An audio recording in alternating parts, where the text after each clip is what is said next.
아멘. 살아계신 하나님의 말씀 사도행전 1장입니다. 사도행전 1장. 네, 사도행전 1장 8절에 기록된 한 절만 우리 다 함께 합독하도록 하겠습니다. 시작. 오직 성령이 너에게 임하시면 너희가 권능을 받고 예루살렘과 온 유대와 사마리아와 땅끝까지 이르러 내 증인이 되리라 하시니라. 아멘. 네, 반갑습니다. 네, 오늘은 매력적인 인생이 되자 라는 제목을 가지고 함께 하나님 말씀을 통하여 은혜가 되시길 원합니다. 네, 매력적이다 라고 하면 매력, 저 사람 너무 매력적이야. 예, 이렇게 말만 해도 상큼하죠. 어머, 너무 매력적이야. 어머, 너무 멋있어. 그러죠. 네, 매력적이다 라고 하면 액트라티브, 예, charming, 예, fascinating 뭐 이런 영어가 있더라고요. 예, 별로 쓰지 않죠. 많이 씁니까? 어머, fascinating해 저 사람. 그렇습니까? 어머, 저 사람 charming해. 그래요? 그러지 않죠. 네, 네, 이 영어가 익숙하지 않는 것은 남의 매력에 대해서 별로 칭찬하지 않고 살았다라는 것을 보게 됩니다. 그래서 많이 귀에 쏜다면 어머, 저 사람 fascinating해. 이제 오늘부터 그렇게 한번 해봅시다. 잘 안 되지만 네, 그렇게 사실 잘 안 된다라는 말조차도 할 필요가 없죠. 네, 왜냐? 여호와 하나님께서 우리와 함께 하시기 때문에 잘 되게 하시기를 언제나 기대하시고 도와주시기로 준비하고 계시기 때문에, 그래서 여호와는 나의 목자시니 내가 부족함이 없다라고 말씀을 하셨습니다. 네, 그러면 매력적이다라는 이 뜻이 뭘까요? 매력적이, 어머, 매력적이야. 유사한 그 내용을 찾아본다. 유사한 단어, 어머, 매혹적이야. 그러죠? 매력적이야, 매혹적이야. 네, 곧 사람의 마음을 사로잡는, 이끄는 어떠한 보이지 않는 강력한 힘, 사람의 마음을 이끄는 강력한 힘을 가지고 있어서 사람의 관심과 사람들의 흥미를 연출시킬 만한 그 어떤 에너지를 가지고 있는 자를 향하여 어머, 저 사람 너무 매력적인 사람이야 라고 그러죠. 네, 오늘은 이제 어떤 사람이 과연 매력적인 인생일까 라는 것을 성경을 통하여 찾아보도록 하겠습니다. 오늘 사도행전 1장 8절 말씀, 오직 성령이 너희에게 임하시면 너희가 권능을 받고 예루살렘과 온 유대와 사마리아 땅끝까지를 내 증인이 되리라 라고 하셨죠. 네, 이제 오늘은 성령 강림절로 우리가 하나님 앞에 지키고 또 예배를 드리는데, 구약시대의 77절이라고 하면 오순절, 네, 또한 맥추절 그렇게 말을 합니다. 77절, 또 맥추절, 또 오순절. 이제 이 말이 신약시대에 와서는 성령께서 그날에 강림하셨다라고 해서 성령 강림절로 지키고 있습니다. 네, 근데 77절이라고 하면 77절은 어떻게 계산할? 77 이러면 일주일이 7번 있는 그 날을 곧 77절이다 이렇게 말합니다. 그러면 기준이 있잖아요. 기준. 그 기준이 언제일까? 라고 하면 곧 초실절입니다. 네, 이스라엘의 7대 절기, 5대 제사 중에 보면 7대 절기에 맨 처음으로 지키는 절기가 곧 6월절, 그 다음에 무교절. 무교절은 일주일 동안 지키죠. 일주일 동안 지키는 중에 바로 안식 후 첫날, 안식 후 이 일주일 중에 이날이 안식일이다 라고 하면 안식 후 첫날, 이날이 곧 초실절입니다. 이날이 안식일이다 라고 하면 안식 후 첫날부터 쭉 계산해서 일주일이 7번인 그와 같은 그 날을 77절이다. 네, 초실절 그 다음 날부터 계산하면 바로 50일째 되는 50일째 되는 그날에 오순절이다. 네, 그래서 사도행전에 네, 곧 2장 보면 오순절 날이 이미 이르매 저희가 다 같이 한 곳에 모였더니 호련히 급하고 강한 바람 같은 소리가 주의 앉은 온 집에 가득하며 불이 해같이 갈라지는 것이 저희 각 사람 위에 임하여 있더니 라고 하셨어요. 오순절에 이렇게 모인 거예요. 그래서 오순절에 바로 우리 예수님께서 성천하시면서 약속하신 성령을 보내주셨다라고 그래서 곧 성령 강림절이다 이렇게 말하고 있습니다. 네, 좀 전에 말씀을 드렸지만 77절은 7대의 절기 중에 몇 번째? 다시 계산해 봐야 되겠습니까? 6월절, 무교절, 초실절, 그 다음에 77절. 뭔가 로또 복권 당첨하신 것처럼 그렇게 대답하죠. 네, 해주셨어요. 네 번째 맞이하는 곧 절기입니다. 네, 그 뒤에 또 계속 있어요. 이제 7월 달에 맞이하는 나팔절이나 대속제일이나 또한 초막절, 이와 같이 7대 절기로 우리가 성경에 기록되어 있는데, 그래서 이제 초실절부터 며칠째? 7, 7이 49, 일곱째 맞이하는 그와 같은 날. 그 다음 초실절 다음부터 계산하면 바로 50일째. 그래서 77절이다. 또 오순절이다. 그런데 왜 맥추절이라고 하냐 이 말이죠. 왜 맥추절이냐? 그쵸? 초실절에는 무엇을 추수하냐라고 하면 바로 보리. 그때도 보리가 다 익은 건 아니에요. 보리가 다 익지 않았고 군데군데 익었기 때문에 이 초실절 때는 여기저기 익어있는 그와 같이 하나하나의 한 포기에 가지고 보리를 이렇게 잘라가지고 한 단을 묶어서 하나님 앞에 먼저 이렇게 올려드리는, 보리를 한 단을 묶어서 하나님 앞에 올려드리고, 그래서 한 단을 만들기가 그렇게 쉽지 않아요. 많은 보리를 추수해서 그 중에 한 단이 아니라 하나하나 있는 그걸 여기저기 다 모아서 그렇게 하는 곡식단을 하나님 앞에 이렇게 올려드리는 그와 같은 것을 먼저 뭐라? 초실절이다 라고 합니다. 네, 근데 오늘은 맥추절이요, 초실절이요, 오순절이라고 말하는 신약시대 와서 곧 성령 강림절. 네, 그래서 실제로 모든 열매, 네, 모든 수확물들 중에서 가장 까칠까칠 거칠거칠한 이와 같은 바로 열매가 바로 보리와 밀이다 라고 할 수가 있습니다. 가장 먼저 이 보리가 까칠까칠 거칠거칠하고, 또한 그 다음에 밀이 끓끓은 이 곡물 중에 하나인데, 그런데 엔간하면 안 먹고 싶죠. 예, 보리가 몸에 좋다지만, 네, 이 시대도 보리쌀을 그렇게 좋아하는 사람은 소수계층일 것 같아요. 그런데 이 보리 추수를 할 수밖에 없고, 그 다음에 맥추절은 보리맥이 아니라 바로 밀맥이에요. 밀을 추수해서 하나님 앞에 이렇게 열매를 올려드리는 게 맥추절인데, 맥추절 밀맥입니다. 네, 이게 보리맥인가 맥콜 그래가지고 이게 약간 혼돈이 있는 경우가 있는데, 이게 보리가 아니고 밀맥이에요. 근데 이때는 이제 맥추절을 지킬 때는 이스라엘 땅에 보리가 다 익었어요. 그리고 밀도 다 익었을 때입니다. 그래서 이때 이제 하나님 앞에 이렇게 보리와 밀을 온전히 제대로 추수해서 하나님 앞에 올려드리는데, 근데 추수 안 하고 싶기도 하다 이 말이죠. 심고 싶지 않기도 해요. 하지만 이 보리 씨앗을 심고, 또한 보리를 추수하고, 또한 밀을 그렇게 추수하고 그렇게 할 수밖에 없는 것은 바로 꼭 배고픈 시기에 없어서는 안 될 필요한 양식이에요.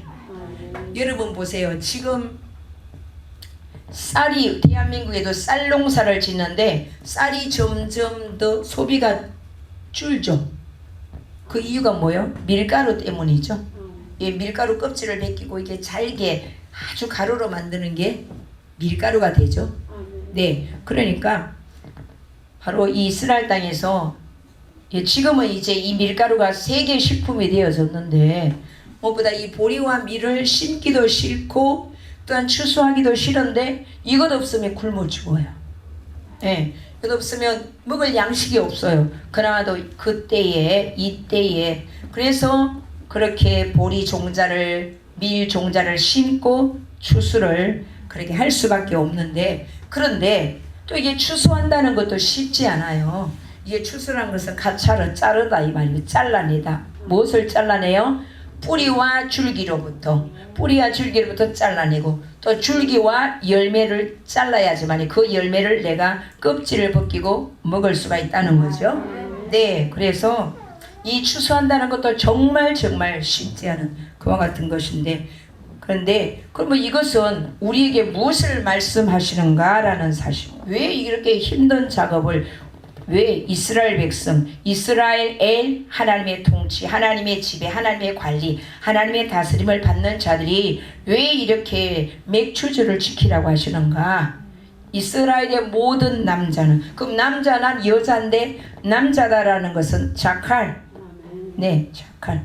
곧 뭐냐? 하나님의 말씀을 언제나 상기하고 있는 자들. 네, 그래서 이와 같이 이스라엘의 남자들은 반드시 맥추주를 지켜라 라고 출애굽기서 23장에 레위기서 23장에도 그렇게 말씀하고 계셔요. 네, 그래서 우리에게 무엇을 말씀하시기 위해서일까? 바로 이것은 우리 하나님께서 바로 하나님의 보시기에 심히 더 좋았던 사람을 창조하시고 바로 생육하고 번성하고 충만하고 정복하고 다스리라 라고 말씀을 하셨죠. 네, 그래서 그러면 무엇을 정복하고 무엇을 다스릴 것인가? 나는 알렉산더 대왕도 아니고 나는 메가드 장군도 아닌데 무엇을 정복하고 무엇을 다스릴 것인가? 응? 무엇을? 나는 일국의 왕이나 대통령도 아닌데 무엇을 정복하고 다스려야 하는가라는 말씀이죠. 네, 좀 전에 말씀을 드렸던 바로 보리추수, 특별히 오늘 맥추절이니까 밀추수를 위해서 무엇으로부터 잘라야? 뿌리로부터 잘라야 돼요. 뿌리로부터 자르고 또 줄기로부터 잘라서 그래서 그걸 또 그냥 먹는 게 아니라 우리가 사과나무에 있는 사과 열매는 따서 먹으면 되죠. 따서 석석석 닦아가지고 먹으면 되는데 정말 이 보리 밀은 거쳐야 할 공정이 너무나 많아요. 그렇다고 또 보리 내 쌀은 이렇게 으깨가지고 이게 할 수가 있어요. 그런데 보리와 같은 경우는 더 심각하게 공정을 거쳐야 되고, 예, 또한 밀은 물론 그냥 씹어 먹으면 또 껌이 돼요. 근데 그 까칠까칠한 그 껍질을 벗겨야 돼요. 그러니까 열매를 위해서 뿌리를 잘라내고, 또한 이 뿌리와 연결된 그 줄기와 연결된 그와 같은 알곡을 그렇게 자른다, 가차를 추수해야 되는데, 네, 이게 뭔가 우리는 참으로 하나님과 내가 언제나 연결되어진 하나님과 내가 하나 된 그와 같은 삶을 살기 위해서는 기존에 내 안에 잠재된 이와 같이 거칠거칠하고 껄끄럽고 까칠한 이와 같은 것들을 우리는 악의 요소다 이렇게 말합니다. 네, 악의 쓴뿌리, 악의 요소들. 네, 우리 다 함께 하나님의 말씀을 순종합시다라고. 지나 순종하지만, 네, 우리 하나님의 뜻대로 살합시다 하면 지는 못 살면서 이게 뭐요? 까칠까칠. 예, 하나님의 말씀을 순종함이 곧 우리의 생명이며 순종이 제사보다 낫고 듣는 것이 수양의 기름보다 낫습니다라고. 잘하면 혼자 해보지. 이게 뭐요? 까칠까칠, 거칠거칠. 자기도 안 하면서 우리 보고 하래. 왜 저래?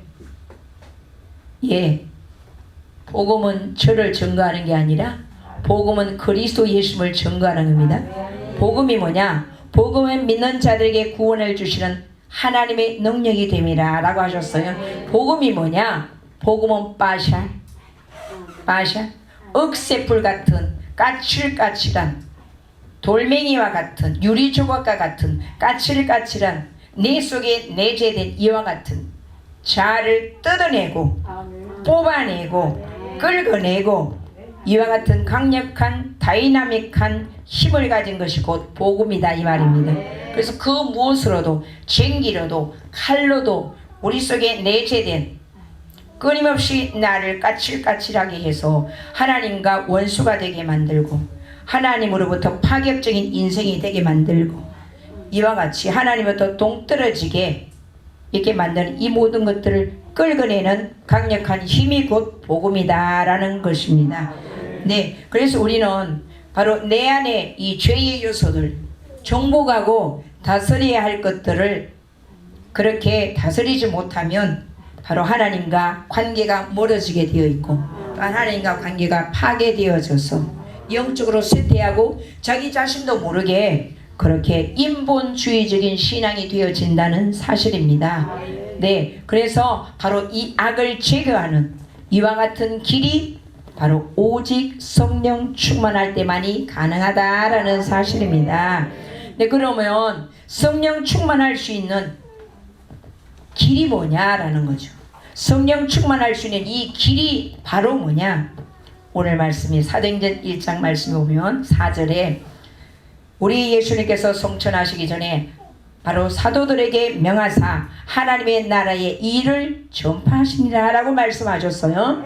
그렇게 촉박한 시간에 우리 예수님께서 부활하신 예수님께서 하신 일이 뭐냐? 하나님 나라의 일에 대해서 곧 전파하셨다라는 말씀이죠.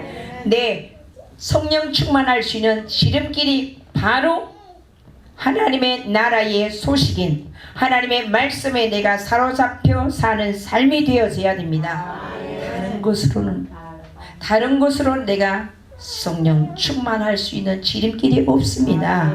네, 우리 예수님께서 부활하시고 성천하시기 전에 바로 40일 동안 전격적으로 제자들에게 나타나셔서 친히 하나님 나라의 일을 가르쳐 주셨다라고 말씀하셨죠. 네, 그런데 수십 년간 성전에 왔다 갔다 네, 그렇게 하면서도 하나님의 말씀과 상관없어요. 하나님의 말씀에 관심도 없습니다. 그냥 왔다 갔다. 참 이것도 보통 능력 아니에요. 이것도 어딘가 끌린. 그러면 이것도 끌리니까 매력적인 인생인가? 아니에요. 이렇게 끌리는 사람을 매력적인 인생이다 이렇게 말하지 않습니다. 보면 보통 능력 아닌 사람들 많아. 보통 능력 아니야. 보면 하나님의 말씀에 이끌림 받지도 않고 있어요. 네, 하나님의 말씀 앞에 두려워 떨지도 않고 있어요. 그래도 용감하게 보면 언제나 그 자리에 앉아있는 이 능력과 이 에너지는 과연 어디서 오는지 얼마나 대단한지. 네, 참으로 이것은 위험천만한 그와 같은 일이냐라고 하면 바로 물 없는 곳에서 고기가 살아간다라는 것과 같다는 것을 우리는 아셔야 됩니다. 예, 물 없는 곳에서 고기가 살아가요. 살아갑니다. 여러분 살 수 있어요. 어떤 고기가 살 수 있어요? 물 없는 곳에서 고기가 살 수 있어요. 어떤 고기가? 죽은 고기라든지 또 인조고기죠. 네, 저 예뻐요 안 예뻐요? 저 예쁩니까 안 예쁩니까? 예, 아주 예뻐요. 아유, 하나님께 영광. 근데 밑에 꽃은 인조꽃이요, 위에 꽃은 예, 살아있는 것. 살아있는 것은 뭐를 줘야 돼요? 영양분을 줘야 되죠. 물을 줘야 되죠. 때가 되면 거름도 주고 때가 되면 물도 줘야 돼요. 그러니까 밑에 건 줘도 돼요 안 줘도 돼요? 전혀 주면 안 돼요. 물을 필요로 하지 않습니다. 예, 때가 자꾸 시간이 지나면 먼지만 기죠. 교회에 수년 동안 왔다 갔다 수십 년 동안 왔다 갔다 해도 전혀 하나님의 말씀과 나와 별 상관이 없어요. 네, 이것은 물 없는 곳에서 고기가 살아가는 것과 같은 위험한 일이다 라는 것을 아셔야 됩니다. 네, 그래서 의사 선생님들이 네, 이건 좀 위험합니다. 좀 위험하다 하면 이제 아주 뭔가 경고죠. 예, 엄청 위험합니다 라고 하면 정신을 차려야 되죠. 네. 근데 보면 이제 잘못 가르치니 잘못 배움으로 인해서 가짜라서 문제지, 이단들도 여러분 말씀을 많이 가르칩니다. 이놈들도 말씀을 많이 가르치니까 많이 배워요. 가짜라서 문제지. 예, 바로 알고 바로 배워서 우리는 바로 전달해야 되는데, 네, 바로 가짜로서 엄청 가르치고 엄청 배워서, 예, 결국은 뭐냐? 함께 사망의 늪지대에 던져진다는 사실이죠. 네, 근데 정작 참된 말씀이신 예수님을 믿는다고 하는 성도들이 말이죠, 하나님의 말씀에 대하여, 성경에 대하여조차 관심이 없으면 이 이단들이 보기에 과연 얼마나 우스꽝스럽겠냐는 거죠. 그래서 그들 옳거니 그래 길은 닦아놨겠다. 길은 닦아놨겠어. 그래서 먹음직스러워합니다. 먹음직스러워합니다. 네, 그러니 어째요? 보면 교회 수십 년간 다녀서 아주 행사 때 열심히 경우에서 행사, 무슨 행사일까요? 바자회나, 우리 바자회 안 해요. 바자회 그러면 막 부칭해도 잘하죠. 바자회, 예? 다 수고해가지고 이 집 저 집 김집사 박집사 오집사 막 이렇게 다 수고해가지고 또 저기 어디 가서 동대문인지 남대문인지 평화시장인지 갔다가 한 보따리 갔다가 막 이렇게 수증기 이렇게 세가지고 다 해가, 이야 한 보따리, 야 10,000원 주고 샀는데 바지 하나 2,000원 받으면 많이 받아 못 받아. 엄청 그래가지고 얼마 벌었어? 320 벌었어. 이야 벌었다고. 재미있거든. 네, 그 다음에 또 얼마나 재미있어. 연예인 초청잔치. 뭐 연예인 초청잔치 하는 걸 뭐 나쁘다라는 얘기는 아니에요. 과연 나는 어디에 주목하고 있는가?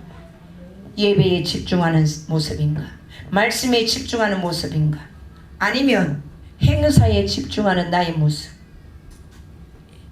어떤 행사에 나의 몸을 불사르지만 예배는 나의 몸을 불사르지 않는 그와 같은 나의 모습이 아닌지, 우리는 이와 같이 중앙 예배의 삶에서 삶 속에서의 예배의 모습이 되어져야 됩니다.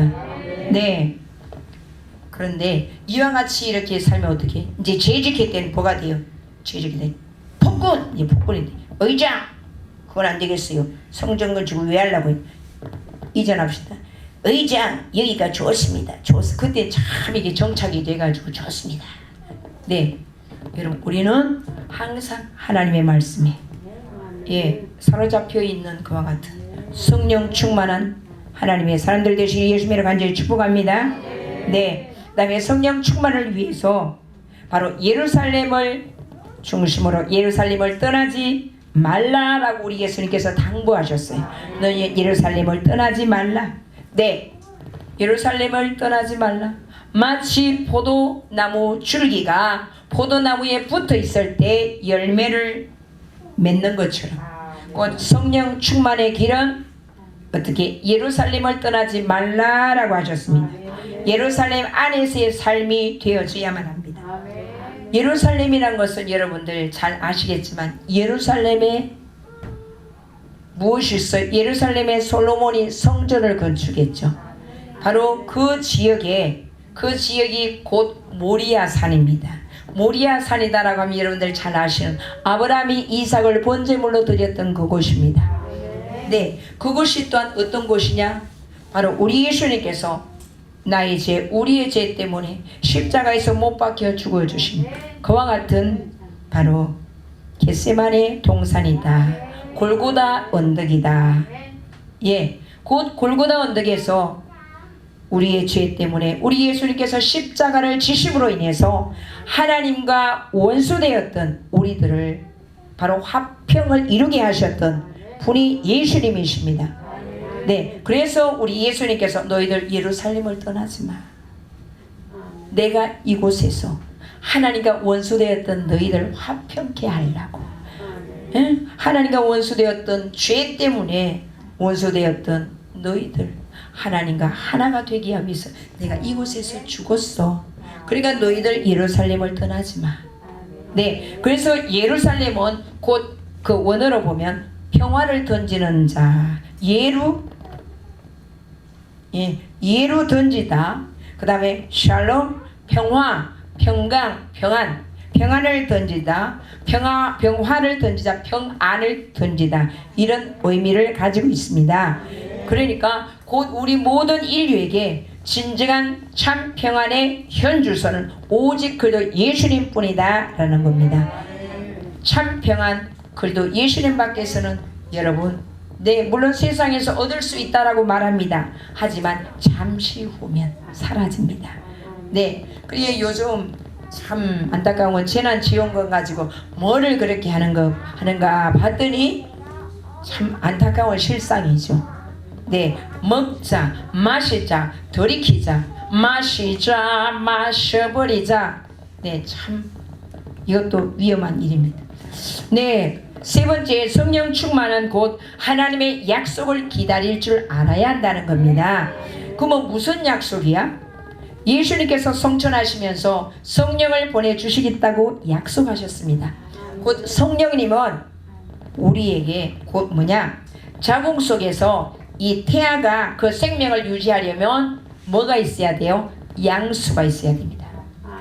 태아가 엄마의 자궁 속에서 생명이 유지되려면 양수가 없으면 정말 위험합니다. 이것처럼 예수를 믿는 성도라면 반드시 성령님의 인도함을 받아야만 합니다. 성령님의 인도하심을 받을 때만이 살아갈 수가 있는데, 성령님의 인도하심을 받지 않고 이렇게 받지 않고 잘 살아가는 경우는 웬일일까요? 살리는 것은 영이니 곧 육은 무익하니라 라고 말씀을 하셨어요. 살리는 것은 영이니 육은 무익하니라. 내가 너에게 이런 말이 곧 영이요 생명이니라. 곧 이 영이란 것은 뭐요? 하나님의 말씀이야. 하나님의 말씀 없이 사는 성도라면, 하나님의 말씀이 없는데도 너무나 잘 살아.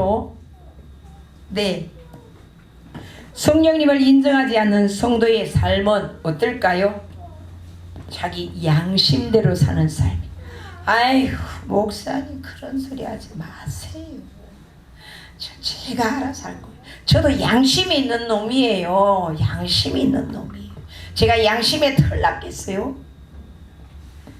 양심대로만 하면 되지. 저도요. 다 알아요. 제가 다 알아요. 교회에 제가 하루 이틀 다녔어요. 저도 다 양심이 있는 놈이니까 양심대로 그렇게. 사실상 양심 없는 놈도 많아요. 이렇게 생각하면서 결국 뭐요? 자기 생각이 주인이 되는 거예요. 자기 생각이 주인이 되어 하나님의 말씀과 상관없이 자기 고집, 자기 고정관념, 자기 중심주의적인 이 생각과 생활에 고집하면서 교만하여 말씀조차 결국은 거부하며 살아간다는 사실입니다. 디모데전서 4장 1절 말씀에 보면 성령께서 밝히 말씀하시기를 후일에 어떤 사람들이 믿음에서 떠나 미혹해하는 영과 귀신의 가르침을 조철이라 라고 하셨어요. 결국 자기 양심대로 하는 것이 결국 뭐냐? 귀신의 가르침을 쫓는 거다. 알았어. 저도 알아서 해요. 저 양심 있는 사람인데 제가 그렇게 그럴까요? 양심대로 쫓아 살아가는 자들, 마치 결국에는 처음엔 선해 보이지만 결국에는 바로 귀신의 가르침을 쫓아간다라고 말씀을 하셨어요. 그래서 4장 2절을 보면 이와 같이 자기 양심이 화인 맞았어. 여러분들, 이게 남녀가 결혼생활 하는데 처음에 그 첫사랑 같이 그렇게 쭉 살아가면 권태기가 있을까요? 없을까요? 권태기가 없지. 그런데 살다 보면 이게 둘 사이에 너무나 끼어지는 것이 많아. 보여지는 것이 너무나 많아. 들려지는 것이 너무나 많아. 처음에는 이 여자가 이 남자가 정말 최고였던 것 같은데 살다 보니까 이거 뭐 별거 아니요 이거. 처음에는 당신 없으면 못 살아 그랬다가 아이고 당신만 없으면 내가 자유할 거야 이렇게 돼버려. 그게 뭐예요? 결국은 아주 최악의 권태기를 가져오게 되는 거죠. 바로 여기서 자기 양심이 결국에는 화인 맞아서 외식함으로 거짓말하는 자들이다라고 그랬어요. 처음에 제가 알았어요. 제 양심 있는 사람이에요. 이 양심으로 시작했다가 결국 뭐요? 이 양심이 화인을 맞게 되는 거예요. 화인 맞아서 결국엔 이 핑계 저 핑계 변명하고 핑계하고 결국 뭐냐? 거짓말하는 거예요. 거짓말하는 자는 곧 지옥불에 던져진다 라고 말씀을 하셨어요. 네. 그러니까 그러면 화인이 뭐냐? 화인이 뭘까요? 이 짐승이나 사람의 이 몸에 그 예전에 보면 짐승이나 그 또한 흉악한 이런 죄인들에게 그 얼굴이나 몸에 불로 지지는 거예요. 불로 지져서 그 사람이 진짜 이렇게 흉악범인 것이 빼도 박지도 못하게끔 불도장 찍는 거예요. 그래서 영구적으로 아주 이게 변하지 않도록 너는 흉악범이야. 또 짐승들에게 또 그렇게 불도장을 찍어서 그렇게 하죠. 네, 이게 뭐냐 하면 사람의 영적인 상태가 이제 하나님을 떠나서 더 이상 돌아오기 힘든 상태, 도무지 하나님께 돌아오기 힘든 상태가 뭐냐? 화인 맞은 양심이다 이렇게 말하죠. 근데 사람들에게 물어보세요. 나 화인 안 맞았어요. 화인 맞았다 그래요. 화인 안 맞았다 그래요. 화인 안 맞았다 그러죠. 그러니까 화인 맞았는지 안 맞았는지 모르고 교만하고 고집 부리고 그냥 자기 양심대로 살아간다라고 하는 이 자체가 너무나 참 위험하고 불안한 겁니다. 네. 근데 여기서 보면 우리는 여기서 바로 이 세례를 받는 이들 되어서야 됩니다. 세례가 곧 뭐냐 하면 바로 세례에 대한 이와 같은 의미는 죄 씻음의 표식인 건 다 아시죠? 네. 근데 바로 죄 씻음 이거는 바로 여기서 보면 1장 5절 다 함께 합독합시다. 요한은 물로 세례를 베풀었으나 너희는 면달이 못되어 성령으로 세례를 받으리라 라고 말씀을 하셨어요.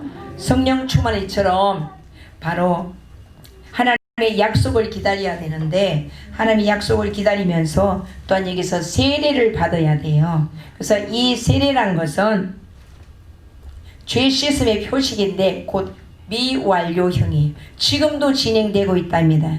그래도 예수님의 십자가의 보혈은 바로 2000년 전에 그곳에서 흘린 것만이 아니라 지금도 예수 그리스도의 십자가의 보혈은 바로 어떻게 우리의 심령 속에 흘러야 돼요. 그래서 감사해야 된다 이 말입니다. 예, 물론 예수님께서 십자가의 단번에 죽으심으로 인해서 저와 여러분 온 인류가 다 죄 씻음 받았습니다. 하지만 그 사랑, 그 은혜, 그 감격은 언제나 지금도 우리에게 흐르고 또 흘러서 또 다른 사람들에게 흘러가게 해야 된다는 사실입니다. 뭐 예수님께서 또 십자가 못 박이시고 그런 의미는 절대 아닙니다. 단번에 십자가, 한 번도 아니에요. 한 번이면 두 번 있을 수 있죠. 이게 아니에요. 오직 유일한 단번에 십자가에 못 박히신 우리 예수님의 그 피 흘리신 그 사랑이 바로 우리의 심령에 지금도 끊임없이 미완료형으로 흐르게 해서 또 다른 사람들에게도 그렇게 해야 된다라는 것을 곧 세례다라고 말씀을 하셨어요. 네, 그래서 이 세례라는 의미는 빠지다, 깔아앉히다, 또 물들이다 이런 의미가 있습니다. 그래서 성령을 받으면 우리는 하나님의 말씀을 절겨 순종하고 하나님이 기뻐하시는 일이 빠져야 돼요. 네? 근데 예수님 믿으면서 좀 뭐라고요? 네, 이 소리 안 들으면 비정상이에요. 진짜 미 플러스 첫 플러스 나 이런 말 안 들으면 정상이라고 볼 수 없어요. 야, 너 교회에 그랬니? 야, 너 예수한테 그랬니? 그랬나 봐. 이런 소리 안 들으면 미 플러스 첫 플러스 나 물론 성경에 나오는 용이 내가 살아도 주를 위하여 살고 내가 죽어도 주를 위하여 죽나니 또 내가 온전하여도 주를 위하여 내가 미쳤어도 주를 위하여 미친다라고 고백했죠. 그것이 우리의 고백이 되어져야 됩니다. 그것이 우리의 삶이 되어져야 됩니다. 미치고 빠지고 네, 바로 우리는 그래도 예수님 안에서 정착 깔아앉히는 이와 같은 삶이 되어져야 됩니다. 이게 좋을까 저게 좋을까 그러면 안 돼요. 네, 마치 결혼한 신부가 이 남자가 좋을까 저 남자가 좋을까 그러면 될까요? 안 되듯이 우리의 심령을 언제나 하나님의 말씀에 깔아앉히고 하나님의 말씀으로 물들이고 하나님의 말씀에 빠진 이와 같은 삶을 살아야 한다는 말씀입니다. 네, 그래서 바로 여기서 보면 약속이 이루어지기까지 우리는 무엇을 해야 되는가라는 말씀이에요. 약속이 성령 충만한 하나님의 약속을 기다릴 줄 알아야 되고 무슨 약속인가 라는 말씀과 함께 약속이 이루어지기까지 무엇을 해야 될까? 14절 말씀에 나와 있어요. 마음을 같이하여 전혀 기도에 힘쓰니라 라고 하셨어요. 네, 마음을 같이하여 마음이라고 하면 바로 이 레브 좋습니다. 레브 혼, 정신, 생명, 삶. 우리는 여기서 마음을 성경에 보면 14절에 마음을 같이하여 전혀 기도에 힘썼다라고 이렇게 생각할 때 그냥 마음만 잘 먹으면 돼 이거라고 생각하는데 그게 아니에요. 레브다. 이것은 나의 혼, 나의 정신, 네, 나의 생명, 나의 모든 삶 이것을 곧 레브다 이렇게 말합니다. 그래서 전혀 기도에 힘쓰니라 라고 그랬어요. 네, 우리의 기도 하늘에 계신 우리 아버지 이름이 그렇게 나라의 이게 아니에요. 이 기도라는 것은 그야말로 전쟁하는 것과 같아요. 이 기도, 네, 재판하는 것과 같습니다. 그래서 이 기도는 쫓아옵니다. 티트팔랄루, 네, 전혀 기도에 힘쓰니라 이 말은 티트팔랄루 하난 이 말이에요. 네, 함께 시작. 티트팔랄루 하난, 네, 이건 뭐냐? 심판하다. 처형하다, 중재하다. 네, 우리는 하나님의 약속이 이루어지기까지 마음을 같이하여 전혀 기도에 힘써야 됩니다. 그래서 우리는 하나님 이게 아니라 하나님 말씀을 딱 들으면서 꼭 눈 감고 그렇게 하지 않더라도 하나님 말씀을 딱 듣는 적시 하나님 도와주시옵소서. 티트발라로 하는 이 말씀대로 살아갈 수 있도록 도와주시옵소서. 딱 뭐예요? 체결해야 돼요. 고무풍선에 바람을 잔뜩 불어넣었어요. 어떻게요? 묶지 않으면 소용이 없어요. 아무리 하나님의 말씀을 1시간 2시간 들어도 바로 하나님과 딱 하나님 이 말씀대로 살 수 있도록 도와주시옵소서. 티드발랄로 하는 이렇게 하지 않으면 안 돼요. 그래서 우리는 티드발랄로 하나님 이 말씀대로 살 수 있도록 하나님 도와주시옵소서. 이렇게 마음을 다 해야 됩니다. 네, 그래서 우리는 성령님께서 함께 하셔서 하나님의 말씀을 나를 통하여 우리를 통하여 이루어 드리기까지 목숨을 건 결단을 강하게 해야 됩니다. 아유 말씀 12시 지나기까지 말씀 들으니 별 볼 일 없어요. 네, 그래서 우리는 하나님의 말씀을 통하여 나 자신을 강하게 결정하고 하나님의 말씀대로 살지 않으면 바로 이 티트팔랄로 이 말이 심판하다, 어떻게 처형하다. 이 말씀대로 살지 않으면 나를 처형하는 거예요. 이 말씀을 들었지만 말씀과 상관없이 자기 마음대로 살아. 이와 같은 자는 자기를 처형하는 자예요. 처형이 뭐예요? 예? 처리해서 사형시키는 게 처형이죠. 예, 우리는 하나님의 말씀을 듣는 것도 중요하지만 들은 말씀을 바로 실존의 삶 속에서 살아내야 됩니다. 네, 그러기에 우리 하나님께서 바로 행함이 없는 믿음은 그 자체가 죽은 것이다 라고 말씀을 하셨어요. 우리 말씀을 듣는 즉시 하나님 티트발랄로 이 말씀대로 살아낼 수 있도록 하나님께서 도와주시옵소서 하고 맨날 도와주세요. 너 왜 그렇게 살아? 안 도와주소. 그러면 될까요?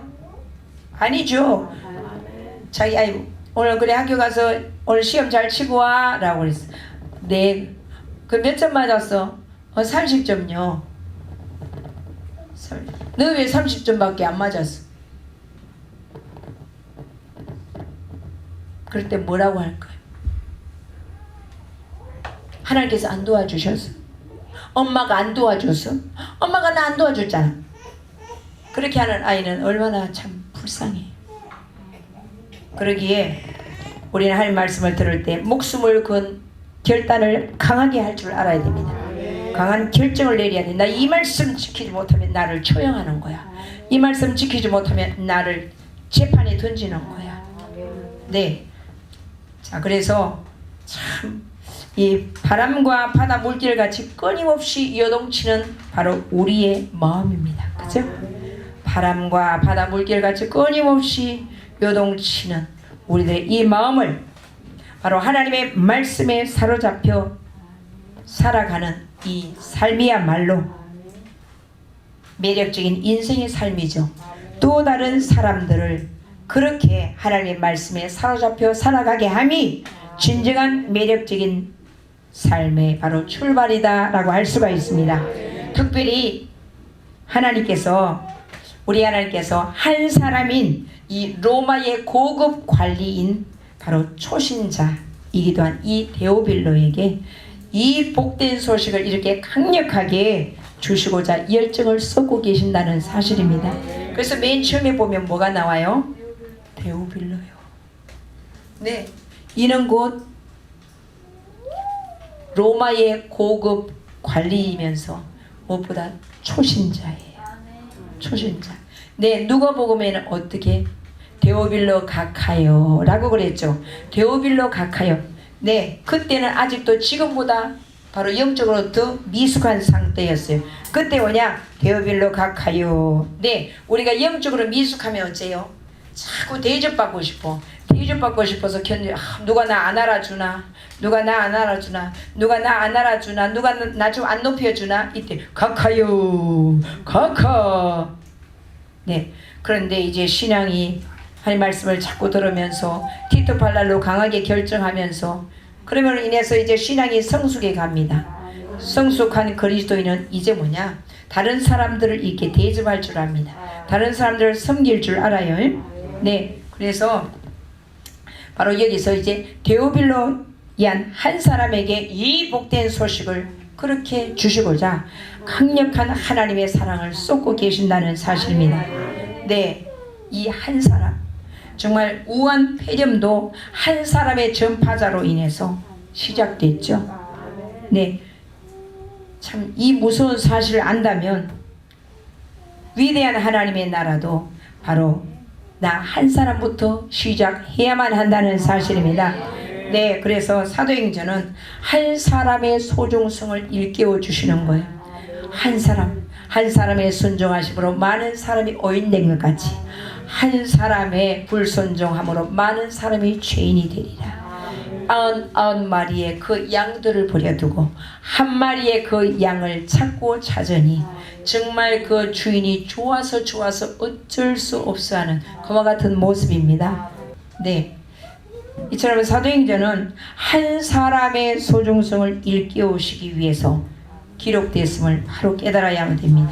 그래서 완전 의인이신 한 분, 바로 우리 주 예수님으로 말미암아 우리가 구원을 얻은 것처럼 오늘 이처럼 성령 강림절을 맞이하여서 우리 부안교 모든 성도님들은 이제 매력적인 인생의 때를 함께 잘 살면서 이제 매력적인 인생의 삶이 무엇인지 오늘 말씀을 통하여 이제 깨닫고 잘 전파함으로 인해서 그렇게 살면서 또 다른 사람들을 매력적인 인생의 삶으로 초대할 수 있는 이 같은 멋지고 매력적인 우리 부관계 모든 성도들 다 되시기를 그리스도 예수님으로 간절히 축복합니다. 기도 올립니다.